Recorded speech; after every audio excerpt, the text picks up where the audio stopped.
இப்போ புதுசாக ஒரு வாய்ப்பு வந்திருக்கும். கிட்டத்தட்ட எனக்கு தெரிஞ்சு ஒரு 30 நாளுகளுக்கு முன்னாடி ஏற்கனவே தொழில் செஞ்சுக்கிட்டு இருக்கவங்க, அல்லது தொழில் செய்யணும்னு நினைக்கிறவங்களுக்கு என்ன செய்யணும்னு தெரியலன்னு யோசிச்சுருந்தவங்களுக்கு கூட ஒரு புதிய வாய்ப்பு வந்திருக்கும். இந்த தொழிலை எடுத்து பண்ணுங்க, உங்களுக்கு நல்லாயிருக்கும், நீங்கள் செஞ்சு பாருங்க, இந்த தொழிலையும் சேர்த்து பண்ணுங்க அப்படின்னு சொல்லி தொழில் செஞ்சுக்கிட்டு இருக்கவங்களுக்கு இந்த வாய்ப்பை கொடுத்துருப்பாங்க. அதை செய்யலாமா வேண்டாமா அப்படின்னு சிந்தனை இருக்கீங்கன்னா, என்னைய பொறுத்தளவு சனி வக்கர பயிற்சி காலங்களில் நீங்கள் கண்டிப்பாக செய்யும்பொழுது மாற்றம் உண்டு.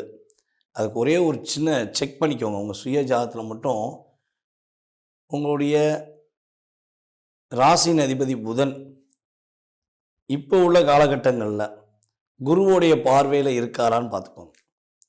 இப்போ உள்ள காலகட்டங்களில் உங்களுடைய ராசியின் அதிபதியை புதனை இப்போ கோச்சார குரு பார்க்குறாரான்னு பார்த்துக்கோங்க. அப்படி பார்த்தாரு அப்படின்னா உங்களுக்கு இப்போ வந்திருக்க புதிய தொழில் வாய்ப்பை நீங்கள் பயன்படுத்திக்கலாம்.